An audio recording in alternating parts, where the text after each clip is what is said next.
दोस्तों, स्वागत है आपका मूवी ज्ञान चैनल में। आज मैं आपके लिए लेकर आया हूं हाल ही में रिलीज हुई एक सीरीज जिसका नाम है द एटरनॉट। अगर आपने फ्रॉम सीरीज देखी है और अगर आपको वो पसंद है तो आपको ये सीरीज भी पसंद आएगी। बस इसका टॉपिक थोड़ा अलग है। क्या आपने सोचा है कि अगर आसमान से जहर बरसने लगे तो लोगों का क्या होगा? इस सीरीज में भी कुछ ऐसा ही है। गर्मी के मौसम में अचानक से आसमान से जहरीली बर्फ गिरने लगती है, यानी कि जहरीली स्नोफॉल, और उसके साथ कुछ ऐसे दरिंदे भी दुनिया में आ जाते हैं जिनके बारे में इंसान कभी सोच भी नहीं सकते। सीरीज का हर एक एपिसोड बहुत ही रोमांचक होने वाला है, इसलिए आप लोग एंड तक बने रहिएगा। तो चलिए बिना समय गवाए कहानी शुरू करते हैं।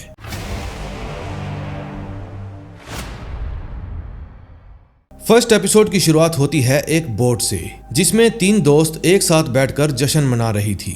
ये जश्न उनकी फ्रेंड टाटी को गुड बाय बोलने की खुशी में था, क्योंकि टाटी कुछ ही दिनों में उनसे बहुत दूर जा रही थी। फिर अचानक तीनों दोस्त देखती है कि पूरे शहर की बिजली चली गई है और साथ ही आसमान में कुछ ऐसा चमक रहा है जो देखने में बहुत ही अजीब और रहस्यमय था। फिर कुछ ही मिनटों में नदी का बहाव अचानक से तेज होने लगता है। फिर क्लारा टाटी और लोली से कहती है कि मैं नीचे जाकर बोट को कंट्रोल करती हूँ, लेकिन जब क्लारा नीचे जाती है तो उसे पता चलता है कि बोट का कोई भी हिस्सा काम नहीं कर रहा। ये सब देखकर क्लारा की धड़कनें तेजी से बढ़ने लगती हैं। उसे समझ में नहीं आता कि आखिर ये सब हो क्या रहा है, लेकिन तभी क्लारा देखती है कि बाहर बर्फ पड़ने लगी और उसके अलावा टाटी और लोली दोनों बेहोश होकर जमीन पर गिर गई हैं। अगले सीन में हम देखते हैं अर्जेंटीना में एक प्रोटेस्ट चल रहा था। ये प्रोटेस्ट पूरे शहर में पावर कट की वजह से हो रहा था। इस प्रोटेस्ट के कारण कोई भी गाड़ी एक जगह से दूसरी जगह नहीं जाने दी जा रही थी। तभी भीड़ के बीच फंसा ओमार नाम का एक शख्स अपने दोस्त जुआन और रूसो से कहता है कि हमें रास्ता बदलना होगा, क्योंकि किसी भी गाड़ी को आगे नहीं जाने दिया जा रहा।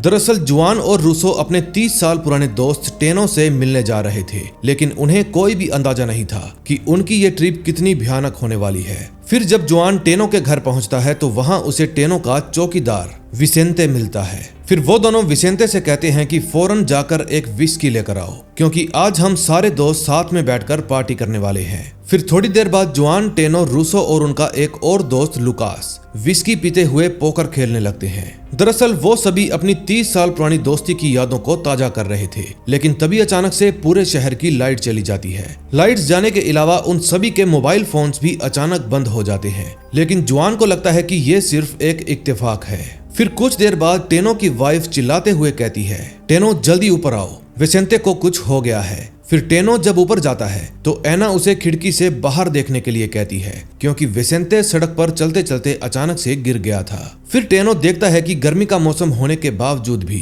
बाहर बर्फबारी हो रही है। इसका मतलब जरूर इस बर्फ में कुछ ऐसा है जिसके चलते विसेंते बेहोश हो गया है। फिर टेनो विसेंते को बचाने के लिए बाहर जाने लगता है, लेकिन तभी वो सभी लोग देखते हैं कि गाड़ियां भी अपने आप नियंत्रण खोकर एक दूसरे से टकरा रही हैं। फिर ये सब देखने के बाद वो सब लोग घबरा जाते हैं। अब वो सभी समझ जाते हैं कि जरूर ये बर्फ जहरीली है और जो भी इसके संपर्क में आएगा वो मारा जाएगा। अब रूसो को अपनी फैमिली की बहुत चिंता होने लगती है और उसे समझ में नहीं आता कि अब वो अपने घर कैसे जाएगा। फिर रूसो तय करता है कि वो अब यहाँ और नहीं रुकेगा, जिसके बाद वो फौरन एक कपड़ा लपेटकर घर से बाहर चला जाता है। जुआन और उसके बाकी दोस्त जोर जोर से चिल्लाते हैं कि रूसो बाहर मत जाओ, लेकिन रूसो किसी की भी नहीं सुनता। फिर बाहर निकलते ही जहरीली बर्फ रूसो को भी अपनी चपेट में ले लेती है, जिसके बाद कुछ ही मिनटों में रूसो जमीन पर गिरकर मर जाता है। इस हादसे के बाद सभी लोग बहुत ही ज्यादा घबरा जाते हैं। अब उन्हें समझ आ गया था कि कोई भी इस घर से बाहर नहीं निकल पाएगा, लेकिन अब सोचने वाली बात ये थी कि वो लोग इस जहरीली बर्फ से कैसे बचेंगे।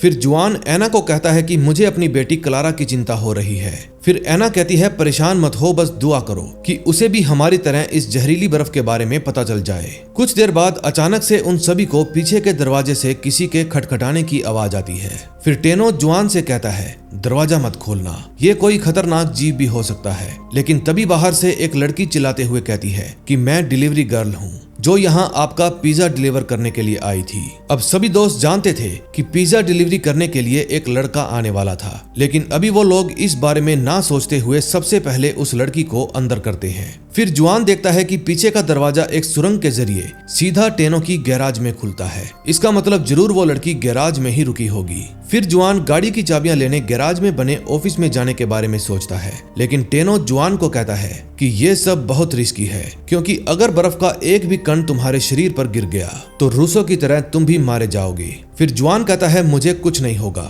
वो लड़की खुद को ढककर गैराज में छिपी रही थी, इसलिए मैं भी ठीक इसी तरह ऑफिस के अंदर जाऊंगा। अगले सीन में हम लुकास और एना को देखते हैं, जो उस डिलीवरी गर्ल से कुछ सवाल पूछ रहे थे। लुकास कहता है कि तुमने हमें अपना नाम इंग्रिड बताया, लेकिन ऐप के मुताबिक डिलीवरी करने के लिए कोई लड़का आने वाला था। फिर इंग्रिड कहती है कि वो मेरा भाई एंटोनियो है, आज ये ऑर्डर उसे ही डिलीवर करना था, लेकिन वो नहीं आ पाया, इसीलिए उसके बदले मैं ऑर्डर देने के लिए आ गई। इंग्रिड की बातों से साफ साफ समझ आ रहा था कि ये लड़की झूठ नहीं बोल रही, लेकिन अब इन सभी के साथ इंग्रिड भी यहाँ पर फंस गई है। दूसरी तरफ टेनो, जुआन और ओमार एक ट्रक को धक्का देकर और फिर उस पर सीढ़ी लगाकर ऑफिस में घुस जाते हैं। फिर जुआन को वहां पर सारी चाबियां मिल जाती हैं, लेकिन हैरानी की बात यह थी कि चाबियां लगाने के बाद भी गाड़ियां स्टार्ट नहीं होती। फिर जुआन समझ जाता है कि बिजली का जाना और मोबाइल फोन्स का बंद होना कोई इत्तेफाक नहीं था, ये कोई ऐसी चीज है जो सभी सिग्नल को क्रैश कर रही है, और हो ना हो इसका सीधा कनेक्शन इलेक्ट्रोमैग्नेटिक पल्स से है। फिर टेनो एक बुक में देखकर सभी को बताता है कि इलेक्ट्रोमैग्नेटिक ऊर्जा का संचारण सभी इलेक्ट्रॉनिक डिवाइस को रोक देता है। इसका मतलब जब तक ये वेव हवा में फैली रहेगी तब तक कोई भी गैजेट काम नहीं करेगा। फिर कुछ देर बाद वो लोग देखते हैं कि उनके सामने वाले घर से रोशनी आ रही है। फिर टेनो कहता है जरूर ये बेकर एलेसियो होंगे, लेकिन अगर उन्होंने अपनी खिड़की खोल दी तो उनकी भी तुरंत मौत हो जाएगी। फिर टेनो और बाकी के सभी लोग लालटेन दिखाकर उन्हें इशारा करते हैं कि प्लीज खिड़की मत खोलना, लेकिन एलेसियो उस लालटेन से आकर्षित होकर खिड़की खोल देता है।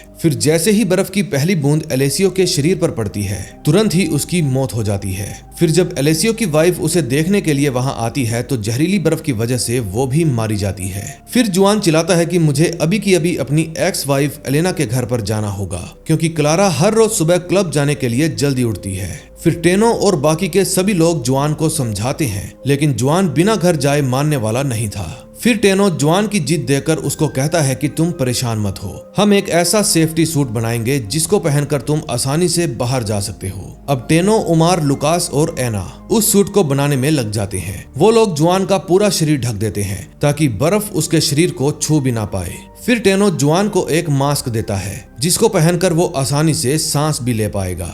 फिर सारी तैयारियां होने के बाद जुआन टेनो के घर से निकल पड़ता है। बाहर अभी भी बर्फ गिरना बंद नहीं हुई थी, लेकिन उस सूट की वजह से जुआन को कुछ भी नहीं होता।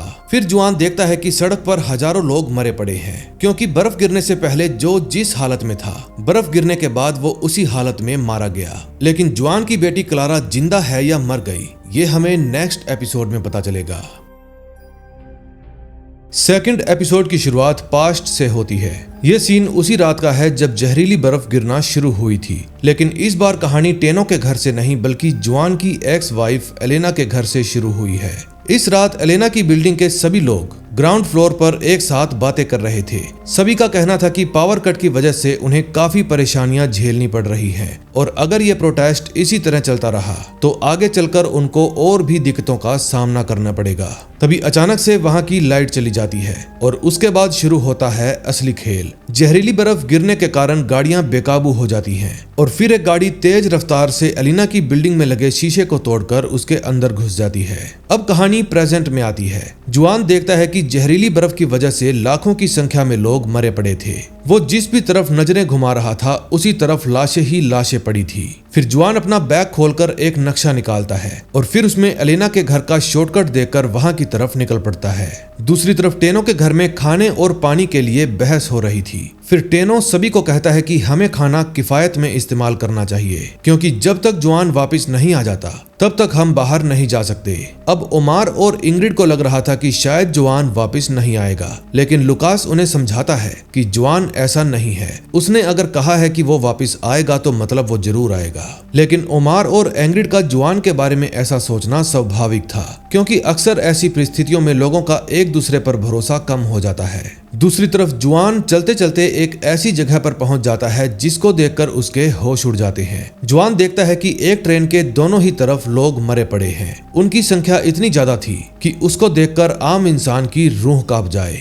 फिर कुछ दूरी पर जुआन कुछ जिंदा लोगों को देखता है जो ट्रेन के अंदर से मदद के लिए दुहाई लगा रहे थे। उन लोगों को लगता है कि जुआन शायद एक सुरक्षा कर्मी है और इसीलिए वे जुआन से हेल्प मांगते हैं, लेकिन जुआन इतने सारे लोगों की हेल्प एक साथ नहीं कर सकता था। फिलहाल वो सभी को एक बोतल पानी देकर वहां से चला जाता है और वादा करता है कि मैं जल्दी ही किसी को तुम्हारी हेल्प के लिए भेजूंगा। लेकिन मन ही मन जुआन भी जानता था कि उसके वापस लौटने तक ये लोग जिंदा नहीं बचेंगे, लेकिन मजबूरी में उसे अपनी बेटी क्लारा को बचाने के लिए वहां से जाना ही पड़ता है। दूसरी तरफ टेनो के घर में इंग्रिड बाहर जाने की जिद करने लगती है क्योंकि अब उसे भी अपने भाई की चिंता हो रही थी। ओमार और टेनो इंग्रिड को समझाते हैं कि तुम बाहर नहीं जा सकती, लेकिन इंग्रिड उनकी बात मानने से इनकार कर देती है। फिर हारकर टेनो उसको कहता है कि मैं एक और सूट बनाने की कोशिश करता हूँ और फिर हम में से कोई बाहर जाकर खाने और पीने की व्यवस्था करेगा। फिर टेनो बाहर जाने के लिए इंग्रिड की साइकिल लेने के बारे में सोचता है, लेकिन वो साइकिल पहले से ही खराब थी। फिर टेनो अपना दिमाग लगाकर कुछ इंतजाम करने लगता है, लेकिन वो किस चीज पर काम कर रहा था ये आपको आगे पता चलेगा। तभी हम जुआन को देखते हैं जो अपनी एक्स एलिना के घर पर पहुंच गया था। जुआन देखता है कि बिल्डिंग के सभी लोग एक कमरे में इकट्ठा होकर ऊपर वाले से प्रार्थना कर रहे हैं। उन्हें विश्वास है कि ऊपर वाला उनकी हेल्प जरूर करेगा, लेकिन फिलहाल जुआन उनमें से किसी के भी सामने नहीं जाता। फिर एलिना के रूम में पहुंचने पर जुआन देखता है कि वहां पहले से ही कोई शख्स मौजूद है। फिर जुआन को शक होता है कि जरूर ये शख्स यहाँ पर चोरी करने के लिए आया है, लेकिन जब जुआन उसे पकड़ लेता है तो वो बताता है कि मुझे यहाँ एलिना ने दवाइयाँ लेने के लिए भेजा था। वो शख्स देखता है कि जुआन के हाथ पर थोड़ी सी बर्फ गिर गई है, लेकिन फिर भी उसे कुछ नहीं हो रहा। फिर कुछ देर बाद एलिना भी वहाँ पर आ जाती है। फिर उसके साथ वहाँ और भी लोग आने लगते हैं, लेकिन एलिना कहती है प्लीज आप लोग हमें अकेला छोड़ दीजिए। फिर जुआन एलिना से पूछता है कि क्लारा कहाँ है। एलिना कहती है मुझे लगा कि वो तुम्हारे साथ होगी। ये बात सुनकर जुआन की धड़कनें और तेजी से धड़कने लगती हैं। फिर एलिना जुआन को बताती है कि क्लारा अपने कुछ दोस्तों से मिलने गई थी और मुझे लगा कि उसके बाद वो तुम्हारे पास गई होगी। ये बात सुनने के बाद जुआन एलिना पर चिल्लाने लगता है क्योंकि एलिना ने बिना क्लारा की दोस्त का एड्रेस पूछे उसे उसके घर पर भेज दिया था। फिर जुआन एलिना को कहता है कि मैं स्कूल जाकर क्लारा की दोस्त का पता करता हूँ और तब तक तुम किसी को भी अपने रूम में आने मत देना। फिर जुआन जैसे ही जाने के लिए दरवाजा खोलता है तो बिल्डिंग के सभी लोग उसे घेर लेते हैं क्योंकि अब तक ये बात सभी को पता चल चुकी थी कि जुआन को बर्फ से कुछ नहीं होता। इसका मतलब जुआन के पास जरूर कुछ खास तरह की इम्यून पावर होगी। फिर जुआन सभी को एक बात साफ साफ कह देता है कि मेरे पास कोई खास पावर नहीं है। जहरीली बर्फ कुछ देर बाद कमजोर पड़ जाती है, इसीलिए उसकी कुछ बूंदें मुझ पर असर नहीं कर पाई। तभी उनमें से एक गंजा आदमी जिसका नाम चार्ल्स था जुआन को उसका मास्क दिखाने के लिए कहता है। अब जुआन जानता था कि अगर उसने अपना मास्क इन लोगों को दिया तो ये लोग उसको मास्क वापस नहीं देंगे क्योंकि उन्हें भी खाना और पानी लाने के लिए बाहर जाने की जरूरत है। फिर जुआन कहता है कि मेरे बैग में एक और मास्क है और फिर वो अपने बैग में हाथ मारकर गन बाहर निकाल लेता है। फिर वो सभी को धमकाते हुए कहता है पीछे हो जाओ और जैसे ही भीड़ पीछे होती है जुआन और एलिना वहां से भाग जाते हैं और भागकर एक सुरक्षित रूम के अंदर पहुंच जाते हैं। फिर जुआन कहता है कि अब तुम्हें भी मेरे साथ चलना होगा, लेकिन परेशानी की बात यह थी कि जुआन के पास सिर्फ एक ही मास्क था। फिर जुआन एलिना को अपना मास्क दे देता है और तुरंत उसका पूरा शरीर ढककर उसे खिड़की से नीचे कूदा देता है। अब जुआन ने पहले ही एक प्लान बना लिया था कि वो एक पॉलीथीन को मास्क की तरह बनाकर खुद की जान बचाएगा, लेकिन एक पॉलीथीन के अंदर सांस लेना कितना मुश्किल होता है इसका उसको कोई भी अंदाजा नहीं था। फिर कुछ देर बाद बिल्डिंग के सभी लोग दरवाजा तोड़कर अंदर घुस आते हैं। अब चार्ल्स को विश्वास था कि जुआन अब कहीं पर भी भाग नहीं पाएगा, लेकिन तभी जुआन सामने वाली खिड़की तोड़ देता है ताकि जहरीली बर्फ अंदर आ जाए। जुआन के ऐसा करते ही सभी लोग भाग जाते हैं और फिर जुआन भी खिड़की से कूदकर बाहर निकल जाता है। कुछ दूरी पर पहुंचते ही जुआन के पांव अचानक से डगमगाने लगते हैं क्योंकि उसको पॉलीथीन के अंदर सांस लेने में तकलीफ हो रही थी और फिर कुछ ही देर में जुआन बेहोश होकर गिर जाता है। बेहोश होने के बाद जुआन को एहसास होता है जैसे वो एक अलग ही दुनिया में पहुंच गया हो। उसे हर तरफ बस निराशा ही निराशा नजर आती है, लेकिन जब जुआन की आंखें खुलती है तो वो खुद को एक गाड़ी में पाता है। फिर जुआन सामने बैठे कुछ लोगों से पूछता है कि तुम सब कौन हो, लेकिन तभी वे लोग मास्क उतारकर जुआन को अपना असली चेहरा दिखाते हैं। दरअसल ये लोग कोई और नहीं बल्कि जुआन के दोस्त थे जो एलिना के कहने पर उसे बचाने के लिए आए थे। फिर जुआन टेनो से पूछता है कि तुमने ये वैन स्टार्ट कैसे की। फिर जवाब में टेनो कहता है कि पुरानी चीजों का कोई जवाब नहीं। दरअसल पुरानी गाड़ियां और उनके मजबूत पुर्जों पर यह बर्फ और इलेक्ट्रोमैग्नेटिक सिस्टम कोई भी बुरा प्रभाव नहीं डाल सकता था, जिसकी वजह से पुरानी गाड़ियां आसानी से चल सकती थी। अब जुआन और उसके दोस्त राशन पानी का बंदोबस्त करने के लिए निकल पड़ते हैं, लेकिन उन्हें कोई अंदाजा नहीं था कि इस जहरीली बर्फ से भी ज्यादा खतरनाक एक और मुसीबत उनकी तरफ बढ़ रही है। अब ये मुसीबत क्या है, ये हमें नेक्स्ट एपिसोड में पता चलेगा। थर्ड एपिसोड की शुरुआत होती है इंग्रिड की कहानी से। इंग्रिड उस रात अपने भाई को बताती है कि उन्हें एक पार्सल डिलीवर करने के लिए जाना है, लेकिन एंटोनियो उस वक्त फुटबॉल खेल रहा था, इसलिए इंग्रिड खुद उसका पार्सल लेकर निकल पड़ती है। इंग्रिड को कोई भी अंदाजा नहीं था कि आज रात वो और एंटोनियो आखिरी बार मिल रहे हैं। अब कहानी प्रेजेंट में आती है। घर पहुंचने के बाद जुआन टेनो से कहता है कि मुझे कुछ देर के लिए तुम्हारी गाड़ी चाहिए, क्योंकि हमें क्लारा को ढूंढने जाना है। लेकिन टेनो गाड़ी देने से साफ साफ इनकार कर देता है। वो जुआन को कहता है कि गाड़ी वहीं रहेगी जहां हम सब हैं। अब सभी का कहना था कि हमें ये शहर छोड़कर चले जाना चाहिए, क्योंकि अब 1% भी आसार नहीं है कि कोई हमारी हेल्प करने के लिए आएगा। फिर कुछ देर बाद टेनो से मिलने के लिए बेनेटो नाम का एक शख्स आता है। बेनिटो टेनो और जुआन को कहता है कि हमें तुम्हारी गाड़ी चाहिए, क्योंकि बिना गाड़ी के हम लोगों तक राशन नहीं पहुंचा पाएंगे। अब टेनो जानता था कि इस वक्त कोई किसी का अपना नहीं है। जैसे ही वो बेनिटो को गाड़ी देगा, वो और उसके दोस्त उसे लेकर वहां से भाग जाएंगे, इसलिए टेनो गाड़ी देने से इनकार कर देता है। टेनो को तो पता भी नहीं था कि उसके और बेनेटो की बातचीत के दौरान ओमर उनकी गाड़ी चुरा कर ले जाएगा। फिर ओमर जैसे ही कुछ दूरी पर पहुंचता है तो एक ब्रिज के नीचे उसे एक अजीब सा दृश्य दिखाई देता है। उसे समझ में नहीं आता कि आखिर ये सब है क्या, लेकिन तभी गाड़ी अपना नियंत्रण खो देती है और ओमर उसे लेकर एक दुकान में घुस जाता है। दूसरी तरफ जुआन और एलिना क्लारा के स्कूल में पहुंच चुके थे। फिर एलिना जुआन को क्लारा की एक ग्रुप फोटो दिखाते हुए कहती है कि यही हमारी बेटी की दोस्त लूना है। फिर जुआन स्कूल के बाहर कोई गाड़ी ढूंढने के लिए चला जाता है ताकि वो लोग लूना के घर तक पहुंच सके। जब जुआन गाड़ी ढूंढ रहा था तो तभी उसे कुछ अजीब से ख्याल आने लगते हैं। वो देखता है कि उसकी बेटी क्लारा किसी की गोद में लेटी है और पास में ही एक टावर में भी आग लगी हुई है। फिर जुआन इन सभी बातों को नजरअंदाज करके एक गाड़ी लेकर एलिना के पास पहुंच जाता है। कुछ देर बाद एलिना को किसी के दरवाजे पीटने की आवाज आती है। फिर एलिना ये आवाज सुनकर घबरा जाती है, क्योंकि इस वक्त उसके और जुआन के अलावा पूरे स्कूल में कोई नहीं था। फिर तहकीकात करने पर उन्हें पता चलता है कि किसी पाब्लो नाम के लड़के को उसके दोस्तों ने बाथरूम में ही बंद कर दिया था और 2 दिन से पाब्लो यहीं पर फंसा हुआ था। फिर जुआन पाब्लो को बताता है कि तुम्हारे दोस्त तुम्हें लेने के लिए कभी नहीं आएंगे, क्योंकि वो सभी मर चुके हैं। लेकिन ये बात सुनने के बाद पाब्लो जुआन और एलिना को पागल समझने लगता है। फिर जब वो बाहर जाकर अपने दोस्तों की लाशें देखता है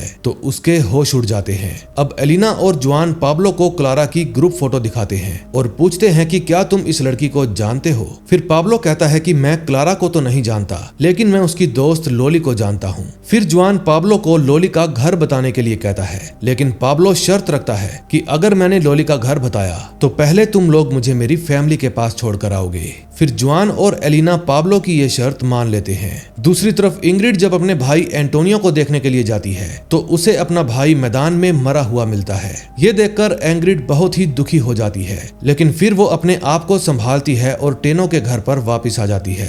रास्ते में इंग्रिड को टेनो की गाड़ी भी मिलती है, लेकिन हैरानी की बात ये थी कि उस गाड़ी में कोई नहीं था। दूसरी तरफ जुआन, एलिना और पाब्लो लोली के घर पहुंच जाते हैं। फिर जुआन पाब्लो को कहता है कि तुम गाड़ी में ही रुको और तब तक मैं और एलिना लोली से मिलकर आते हैं। फिर जुआन जब अंदर जाता है तो उसे लोली की पूरी फैमिली मरी हुई मिलती है। उन सभी के बीच एक लड़की और भी थी, जिसको देखकर जुआन को थोड़ा अजीब ख्याल आने लगते हैं। लेकिन जब जुआन उसका चेहरा देखता है तो उसे थोड़ी तसल्ली होती है, क्योंकि वो क्लारा नहीं थी। फिर कुछ देर बाद पाब्लो पीछे से माँ माँ कहकर चिल्लाने लगता है। इसका मतलब ये लोली की नहीं बल्कि पाब्लो की फैमिली थी और पाब्लो उनको झूठ बोलकर यहाँ पर ले आया था ताकि वो पहले अपनी फैमिली से मिल सके। अपनी फैमिली को मरा हुआ देखकर पाब्लो को तेज बुखार हो जाता है। फिर एलिना जुआन से कहती है कि हमें पाब्लो के लिए कोई दवा लानी होगी, क्योंकि अब इसका कोई भी नहीं है और हमें ही इसका ख्याल रखना होगा। एक बार तो जुआन मना कर देता है, लेकिन जब एलिना उसे समझाती है कि अगर ये हमारा बेटा होता और इसको हेल्प की जरूरत होती तो तुम दूसरों से क्या उम्मीद करते।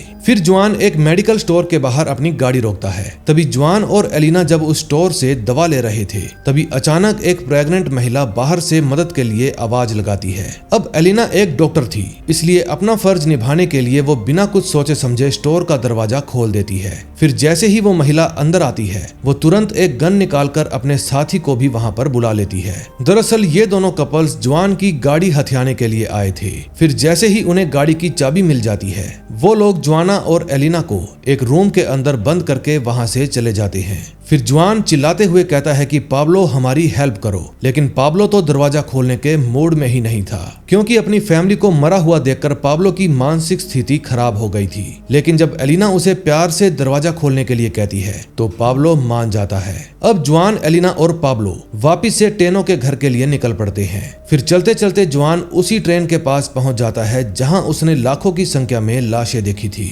लेकिन हैरानी की बात यह थी कि अब वहां एक भी लाश नहीं पड़ी थी, सिर्फ उनका कुछ सामान पड़ा हुआ था। फिर जॉन उन जिंदा लोगों को देखने के लिए ट्रेन के अंदर जाता है, लेकिन अब वे लोग भी वहां पर नहीं थे। तभी जॉन देखता है कि पूरे डिब्बे की हालत खराब है, सीटें टूटी हुई है और उनके अगल बगल में लोहे के डंडे मुड़े पड़े हैं। इसका मतलब जरूर यहाँ पर कुछ खौफनाक हादसा हुआ है। अब एक बात तो साफ थी कि यह हादसा किसी इंसान की वजह से नहीं हुआ होगा, क्योंकि सीटें तोड़ना या लोहे के डंडों को मोड़ पाना किसी इंसान के बस की बात नहीं है। फिर शाम होते होते जॉन, एलिना और पाब्लो टेनो के घर में पहुंच जाते हैं। फिर टेनो जॉन को बताता है कि हम अर्जेंटीना छोड़कर जा रहे हैं, क्योंकि यहाँ पर कोई भी हमारी हेल्प करने के लिए नहीं आएगा। दरअसल टेनो ने रेडियो सिग्नल की हेल्प से किसी डेनिस नाम के आदमी से बात की थी और फिर उसे पता चला कि पृथ्वी की मैग्नेटिक फील्ड पूरी तरह से खत्म हो चुकी है। अब यहाँ अगर कोई आना भी चाहे तो नहीं आ सकता, इसलिए टेनो और बाकी सभी लोग अर्जेंटीना छोड़कर जा रहे हैं।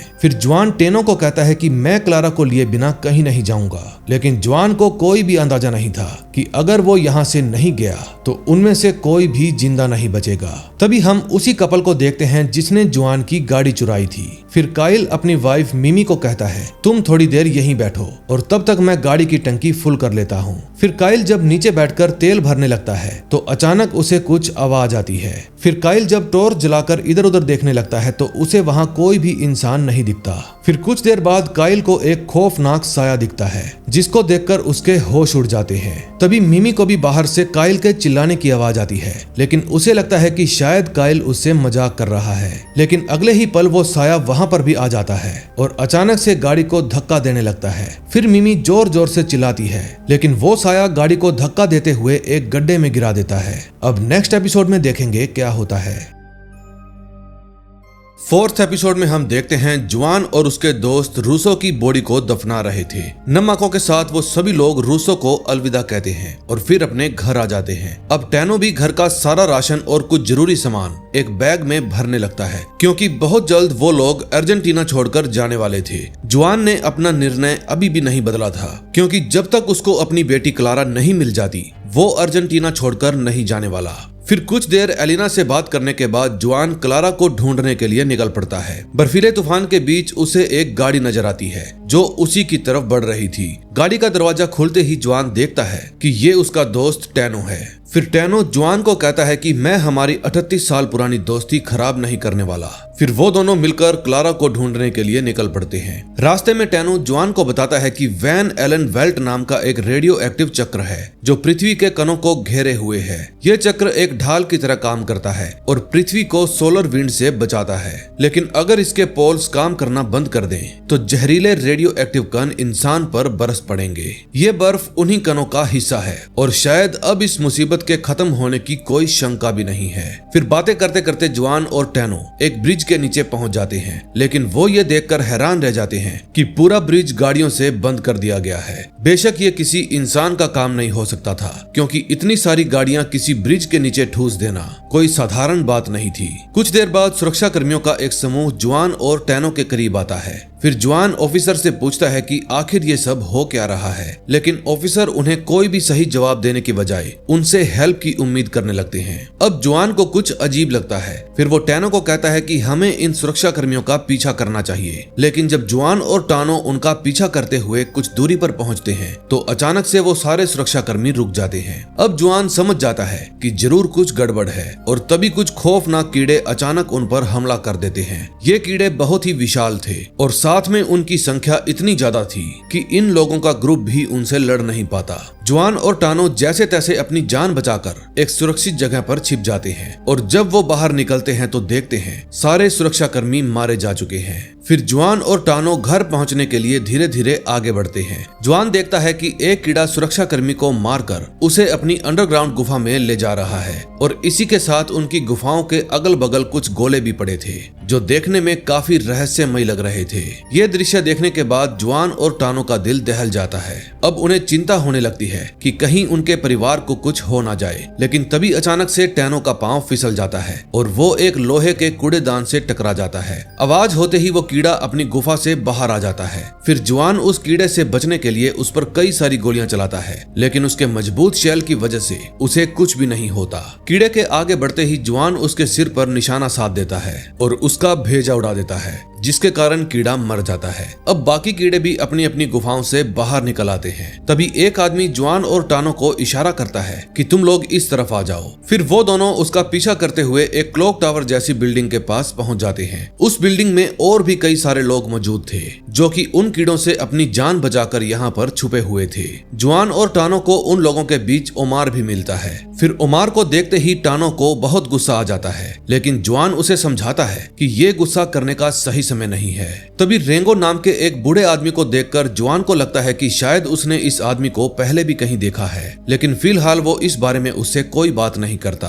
अब जुआन भी समझ नहीं पा रहा था कि आखिर ये कीड़े आ कहां से रहे हैं। फिर रेंगो जुआन को ऊपर की तरफ इशारा करते हुए कहता है कि तुम खुद जाकर देख लो। फिर जुआन और टानो क्लॉक टावर के ऊपर चले जाते हैं। तभी जुआन देखता है कि कई सारे आसमानी गोले सीधा धरती पर आकर गिर रहे हैं। इसका मतलब ये कीड़े एलियंस हैं जो इस गोले के जरिए धरती में समा रहे हैं। इन सब कीड़ों का एक ही मकसद है, छिन टुपाक डुम डुम, यानी कि अपने लिए एक अलग दुनिया बसाना, और इस मकसद को पूरा करने के लिए वो हर एक इंसान को खत्म कर देंगे। अब जुआन तय करता है कि वो और देर यहाँ पर नहीं रुकेगा। उसे पता था कि कीड़े आज नहीं तो कल यहाँ पर आ ही जाएंगे, इसलिए वो टानो को भी अपने साथ चलने के लिए कहता है। फिर रात के वक्त जुआन और ओमर आपस में ढेर सारी बातें करते हैं। ओमर जुआन को कहता है कि मुझे पता है तुम पहले मालविनास में थे, तुमने वहीं से बंदूक चलाना सीखा था और फिर तुमने मोनट लोंगडन के लिए लड़ाई भी की। जुआन हैरान था कि आखिर ये सब ओमार को कैसे पता चला, लेकिन तभी ओमार उसको कहता है कि ये सारी बातें मुझे रेंगो ने बताई थी। दरअसल जुआन और रेंगो लड़ाई के बाद एक ही शिप से वापस लौटे थे, इसलिए रेंगो उसको जानता था। फिर जुआन तय करता है कि वो अपने साथ बाकी लोगों को भी यहाँ से ले जाएगा। अब रेंगो का एक पांव नहीं था, इसलिए वो उनके साथ चलने से मना कर देता है, लेकिन बाकी लोग जुआन के साथ जाने के लिए तैयार हो जाते हैं। जुआन का अंदाजा था कि रात के वक्त ये कीड़े आराम करते हैं और यहाँ से निकलने का सही समय रात को ही है। फिर कुछ दूरी पर पहुँचते ही जुआन सभी को एक बस में बिठा देता है, क्योंकि इस पार से उस पार जाने के लिए उनको एक दीवार तोड़ने की जरूरत थी। फिर दीवार तोड़ने का काम काफी देर तक चलता है, इसलिए सुबह होते ही वो कीड़े अपनी गुफा से बाहर आ जाते हैं। अब जुआन फटाफट उनको बस से नीचे उतारता है और उस दीवार के अंदर कर देता है, लेकिन बदकिस्मती से एक औरत अपने बच्चे के साथ उसी बस में फंस जाती है। फिर जुआन उस औरत की हेल्प करने के लिए बस के अंदर जाता है और उनको नीचे झुकने के लिए कहता है ताकि कीड़े उन्हें देख ना पाए। लेकिन जब कीड़े बस को चारों तरफ से घेर लेते हैं तो अचानक क्लॉक टावर से घंटी की आवाज बजने लगती है। ये घंटी रेंगो और उसके साथियों ने बजाई थी ताकि कीड़े घंटी की आवाज सुनकर क्लॉक टावर के अंदर आ जाएं। अब रेंगो ने पहले से ही वहां पर सारा इंतजाम कर लिया था। वो मिट्टी के तेल से भरे कैन पूरे घर में फैला देते हैं ताकि आग पकड़ने में आसानी हो, और फिर जैसे ही कीड़े वहां पर पहुंचते हैं तो रेंगो एक जली हुई सिगरेट जमीन पर फेंक देता है। दूसरी तरफ जुआन और टानो उन गाड़ियों के ढेर में से एक अच्छी गाड़ी निकालने की कोशिश करते हैं, लेकिन जब टानो गाड़ी पीछे की तरफ खींचता है तो अचानक एक कीड़ा उस पर हमला कर देता है। टैनो की किस्मत अच्छी थी कि उसकी जान बच जाती है, लेकिन मुसीबत अभी टली नहीं थी। तभी देखते ही देखते कई सारे कीड़े उन पर एक बार फिर से हमला कर देते हैं, जिसके बाद जुआन फौरन गाड़ी निकालकर सभी को वहां से ले जाता है। रास्ते में जुआन की नजर उस क्लॉक टावर पर पड़ती है जो काफी तेजी से जल रहा था। अब जुआन समझ जाता है कि रेंगो ने अपनी जान देकर उन सभी की जान बचाई है, लेकिन तभी जुआन के दिमाग में अजीब से ख्याल आने लगते हैं। जुआन ने पहले भी कुछ ऐसे ही सीन देखे थे जिसमें उसकी बेटी क्लारा किसी की गोद में लेटी हुई थी और साथ में एक टावर भी जल रहा था। अब जुआन इन कीड़ों से कैसे निपटेगा ये आपको नेक्स्ट एपिसोड में पता चलेगा। 5th एपिसोड की शुरुआत भी वहीं से होती है जहां से एपिसोड 4 खत्म हुआ था। अब जुआन और टानो बाकी के लोगों को कैंपो दा मायो जाने के लिए रवाना कर देते हैं क्योंकि वो लोग बिना अपना परिवार लिए नहीं जाना चाहते थे। तभी जुआन देखता है कि उसके आस पड़ोस के सभी लोग अब खुद ही अपने घरों की रखवाली कर रहे हैं। वो जानते थे कि कीड़ों का हमला कभी भी हो सकता है और वो लोग अपना घर छोड़कर जाने वाले नहीं थे। तभी अंदर पहुंचकर जुआन कुछ ऐसा देखता है कि जिसको देखकर उसके होश उड़ जाते हैं। जुआन की बेटी क्लारा आराम से एलिना की गोद में सो रही थी और जुआन उसको लेकर बेकार में ही इतना परेशान था। फिर जुआन एलिना से पूछता है कि आखिर तुम लोगों ने क्लारा को कैसे ढूंढा। फिर एलिना कहती है कि हमने उसे नहीं ढूंढा बल्कि ये खुद हमारे पास पहुंच गई। अब टैनो और बाकी के लोग एक आइलैंड जाने की तैयारियों में लग जाते हैं। उस आइलैंड में टैनो का दूसरा घर था और इसीलिए उन सभी को वहां रहने की दिक्कत नहीं होगी। टैनो सोचने लगता है कि आखिर इतने सारे लोग एक गाड़ी में कैसे जाएंगे। तभी कुछ देर बाद बेनिटो और उसके कुछ और साथी टैनो के घर पर आते हैं। जब बेनिटो को यह पता चलता है कि टैनो अर्जेंटीना छोड़कर जा रहा है तो वो उसको एक ऑफर देता है। बेनिटो और उसके साथी टैनो को कहते हैं कि हम तुम्हें आइलैंड जाने के लिए एक लंबी सी वैन देंगे, लेकिन बदले में तुम्हें हमें अपना घर और गैराज देना होगा। अब टैनो कभी भी ये घर बेचना नहीं चाहता था, लेकिन हालात उसे ऐसा करने पर मजबूर कर देते हैं। फिर टैनो उसकी ये शर्त मान जाता है, जिसके बाद सभी अपनी अपनी पैकिंग करने लगते हैं। फिर जुआन और टैनो की फैमिली उस वैन में बैठ जाती है और इंग्रिड, पाब्लो और उमर टानो की गाड़ी लेकर आगे आगे चलने लगते हैं। आइलैंड पहुंचने के बाद उन सभी को पानी के रास्ते सफर करना था, लेकिन जब वो लोग नदी के पास पहुंचते हैं तो वो पूरी तरह से सूखी हुई थी। ये सब देखकर जुआन को कुछ अजीब सा महसूस होता है। नदी का सूखना और सभी नावों का गीली मिट्टी में धंस जाना, ये सुनामी के संकेत भी हो सकते थे। अब जुआन और टानो आइलैंड जाने के बजाय कैंपो दा मायो में जाने का तय करते हैं। कुछ दूर पहुंचने पर अचानक उन सभी को एक जली हुई कार और कुछ लाशें मिलती हैं, जिनको किसी इंसान ने ही गोलियों से भून दिया था। यह सीन देखने के बाद जुआन को और भी अजीब महसूस होता है। अब उसे शक होता है कि जरूर कोई है जो ये सब कर रहा है, लेकिन अब वो शख्स कौन है ये हमें आगे पता चलेगा। कुछ देर बाद क्लारा को भी होश आ जाता है। फिर एलिना क्लारा से पूछती है कि तुम घर वापस कैसे आई, लेकिन हैरानी की बात ये थी कि क्लारा को कुछ भी याद नहीं था। उसे तो बस ये लग रहा था कि वो अपनी दोस्त लोली के घर से यहाँ पर आई है, जबकि असल में बात कुछ और ही थी। अब टानो को शक हो जाता है कि जरूर कुछ गड़बड़ है। क्लारा जब यहाँ पर आई तो उसके पास एक स्विमिंग सूट और मास्क था और इत्तेफाक से ये दोनों ही चीजें टानो की हैं। दरअसल टानो ने अपनी एक शिप समुद्र के किनारे छोड़ी हुई थी और क्लारा, टाटी और लोली उसी शिप को लेकर वहां से निकली थी। खैर टानो इस बात पर ज्यादा ध्यान नहीं देता और ना ही उससे इसके बारे में कुछ पूछता है। फिर कुछ दूर ट्रेवलिंग करने के बाद वो सभी लोग एक बड़ी सी सुपरमार्केट में पहुंच जाते हैं। ये सुपरमार्केट एक लौती ऐसी जगह है जहां पर सबसे ज्यादा जिंदा लोग मौजूद थे। फिर वहां मौजूद लोग जुआन और उसके साथियों का बड़ी ही सहजता से स्वागत करते हैं और उसके बाद वो उन सभी को पेट भर खाना भी देते हैं। जुआन देखता है कि वहां पर कुछ क्रिमिनल्स भी मौजूद थे, जिनको देखकर जुआन को कुछ अजीब से ख्याल आने लगते हैं। फिर रात के वक्त टानो जुआन और एलिना को बताता है कि मेरा शक सही था, क्लारा मेरी ही शिप लेकर वहां से निकली थी। इसका मतलब वो सब कुछ भूल गई है। तभी लुकास एक फेशियल पैरालाइज्ड शख्स मिकी और उसके कुछ दोस्तों के साथ बैठकर बातें करता है। वो सभी लुकास को कहते हैं कि आप भी हमारे साथ क्यों नहीं खेलते, लेकिन लुकास तो बिना अपनी फेवरेट वाइन पिए खेलने वाला नहीं था। फिर लुकास टोनी नाम के एक लड़के के साथ वो वाइन ढूंढने चला जाता है। जब उसे वाइन मिलती है तो अचानक पीछे के दरवाजे से कुछ हलचल होने की आवाज आती है। लुकास देखता है कि टोनी भी वहां से गायब है। अब टोनी के साथ क्या हुआ और लुकास के साथ क्या होगा ये हमें आगे पता चलेगा।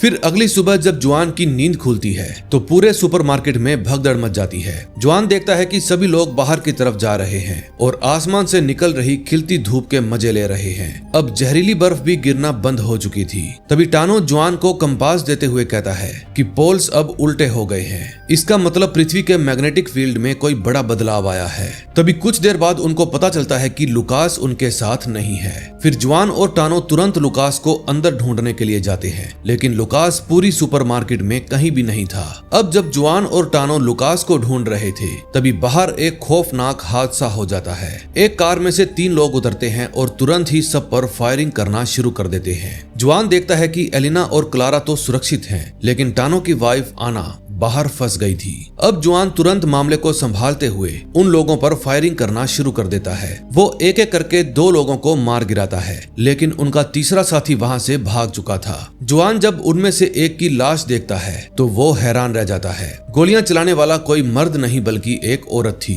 जो चेहरे से ही बेसहारा और मजबूर नजर आ रही थी। उस औरत के गले में बच्चों का एक लॉकेट भी था, लेकिन जुआन समझ नहीं पा रहा था कि आखिर इस लेडी ने फायरिंग क्यों की, इसकी ऐसी क्या मजबूरी रही होगी। दूसरी तरफ एलिना फौरन दौड़कर मिकी के पास जाती है, क्योंकि उसे भी फायरिंग के दौरान गोली लग गई थी। इस हादसे में कई लोग घायल हुए थे, लेकिन अभी इस फायरिंग से भी बड़ा कुछ ऐसा बाकी है जिसके बारे में जुआन सोच भी नहीं सकता। कुछ देर बाद लुकास सैनिकों से भरे हुए ट्रक लेकर वहां पर आ जाता है। फिर लुकास जुआन को बताता है कि पिछली रात मैंने ब्लू वाइन पी ली थी और फिर मैं हाईवे के पास कैसे पहुंचा ये मुझे खुद भी नहीं पता। उसी हाईवे पर मेरी जान इन सैनिकों ने बचाई, और जब मुझे पता चला कि ये लोग कैंपो दा मायो जा रहे हैं तो मैं तुरंत इन सभी को लेकर यहाँ पर आ गया। अब जुआन, टानो, लुकास और सुपरमार्केट में रुके हुए सभी लोग कैंपो दा मायो की तरफ निकल पड़ते हैं। तभी हम उस तीसरे हमलावर को देखते हैं जो फायरिंग के दौरान बच गया था। वो हमलावर एक टनल के अंदर जाता है और ये जानने के बाद आपके होश उड़ जाएंगे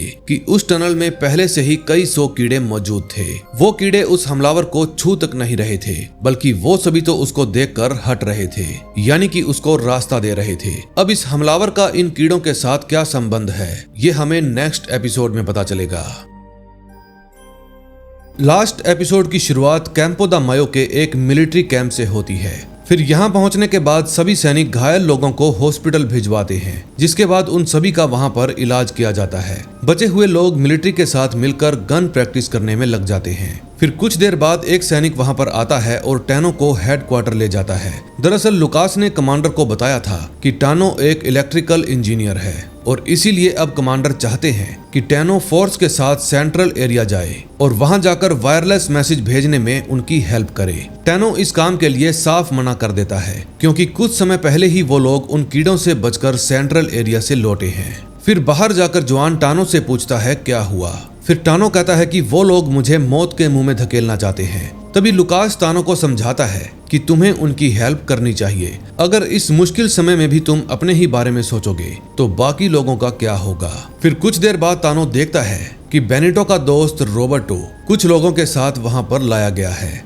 फिर टानो रोबर्टो के पास जाकर पूछता है कि बेनिटो और आस पड़ोस के बाकी लोग कहाँ हैं, लेकिन रोबर्टो एक सहमे हुए चेहरे के साथ जवाब देता है कि वो सभी लोग मारे गए। रोबर्टो का जवाब सुनकर टानो का मन और भी ज्यादा घबराने लगता है। अब उसे समझ में नहीं आ रहा था कि उसे सेंट्रल एरिया जाना चाहिए या नहीं, और काफी देर सोच विचार करने के बाद टानो, जुआन, ओमार और इंग्रिड वहां जाने के बारे में तय करते हैं। अब सेंट्रल एरिया के ट्रांसमिशन ऑफिस तक पहुंचने के लिए उन सभी को एक ट्रेन में बैठकर जाना था। फिर सुबह होते ही जुआन, टानो और बाकी के सोल्जर्स देशभक्ति का गाना गुनगुनाते हुए वहां से निकल पड़ते हैं। नदी के रास्ते से होते हुए वो सभी लोग बड़ी ही सावधानी के साथ उस खराब ट्रेन तक पहुंच जाते हैं। फिर रास्ते में वो लोग देखते हैं कि कुछ विमान हवा के रास्ते लोगों में उम्मीद और विश्वास की किरण जगा रहे हैं। जुआन और उसका ग्रुप ये दृश्य देखकर बहुत ही खुश हो जाते हैं, क्योंकि उन्हें लग रहा था कि शायद अर्जेंटीना के सभी लोग मारे जा चुके हैं। खैर, अब चलते चलते वो लोग उस ट्रेन तक पहुंच ही जाते हैं। फिर सोल्जर्स जुआन और टानो की हेल्प से ट्रेन को ठीक करते हैं, जिसके बाद वो सभी लोग घबराहट और माथे पर शिकन लिए सेंट्रल एरिया की तरफ बढ़ने लगते हैं। उन सभी को डर था कि अगर कीड़ों ने हमला किया तो उनका क्या होगा। तभी हम एक लड़की को देखते हैं जो टंकी पर खड़ी होकर जुआन और बाकी लोगों पर नजर रख रही थी। अब ये लड़की कौन है और इसका मकसद क्या है ये हमें आगे पता चलेगा। गाड़ियों के ढेर के पास पहुंचने से पहले जुआन एक देशभक्ति का गाना गुनगुनाने लगता है। जुआन को देखकर बाकी सब भी देशभक्ति का गाना गुनगुनाते हैं, क्योंकि जल्दी ही वो सभी लोग कीड़ों के अड्डे से टकराने वाले थे। अब ट्रेन की रफ्तार भी बढ़ा दी जाती है। तभी एक जोरदार धमाके के साथ वो लोग गाड़ियों के ढेर से टकरा जाते हैं। ट्रेन का मजबूत लोहा सभी गाड़ियों को किनारे कर देता है और फिर कुछ ही पलों में वो लोग सभी कीड़ों को पार करके वहां से निकल जाते हैं। जुआन ये सब देखकर हैरान था कि कीड़ों ने उन पर हमला क्यों नहीं किया। अब उसे दाल में कुछ काला लग रहा था, लेकिन फिलहाल वो इस बारे में ना सोचते हुए अपने जिंदा बच जाने की खुशी मनाता है। तभी जब ट्रेन ट्रांसमिशन ऑफिस के पास रुकती है तो वहां उन लोगों को एक विमान जमीन पर पड़ा हुआ मिलता है। जुआन को ये बात बहुत ही अजीब लगती है, क्योंकि अगर कीड़े हवा में उड़ नहीं सकते तो ये हादसा आखिर हुआ कैसे।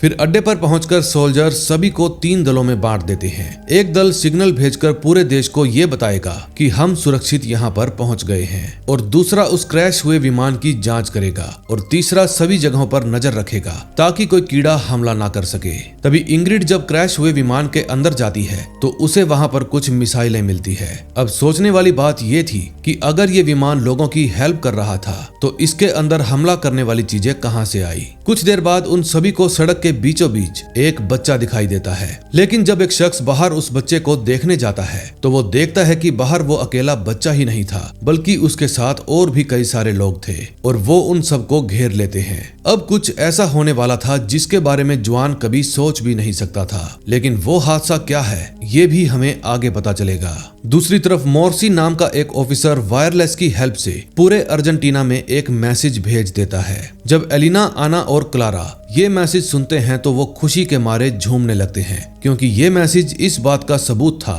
कि जुआन और बाकी सब सुरक्षित वहां पर पहुंच गए हैं। कंफर्मेशन के लिए दोनों ही तरफ से कुछ हवाई फायर भी किए जाते हैं, जिससे ये बात साफ हो जाती है कि अर्जेंटीना के सभी लोगों को मैसेज मिल गया है। कुछ देर बाद जुआन देखता है कि ट्रांसमिशन ऑफिस से कुछ दूरी पर एक नीली रोशनी चमक रही है। अब जुआन को फिर से कुछ गड़बड़ होने की आशंका होती है, लेकिन उसके अलावा कोई भी उस नीली रोशनी पर ध्यान नहीं देता।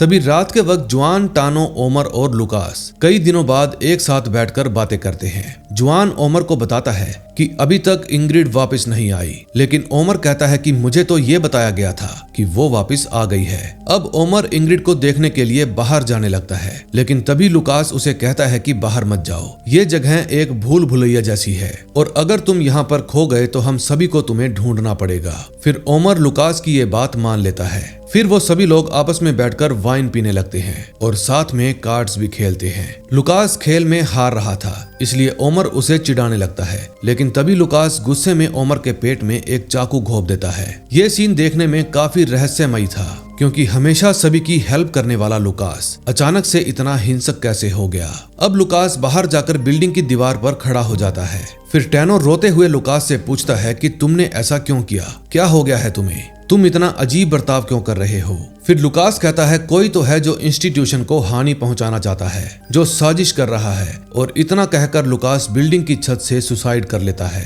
अब जुआन समझ जाता है कि जरूर उस दूर से आ रही रोशनी में ही कुछ गड़बड़ है। तभी कुछ देर बाद कई सारे लोग अचानक जुआन और टानो पर हमला कर देते हैं। इनमें से वो लोग भी शामिल थे जिनसे जुआन और टानो मिल चुके थे, और वो लोग भी शामिल थे जो इन दोनों के साथ ही यहाँ पर आए थे।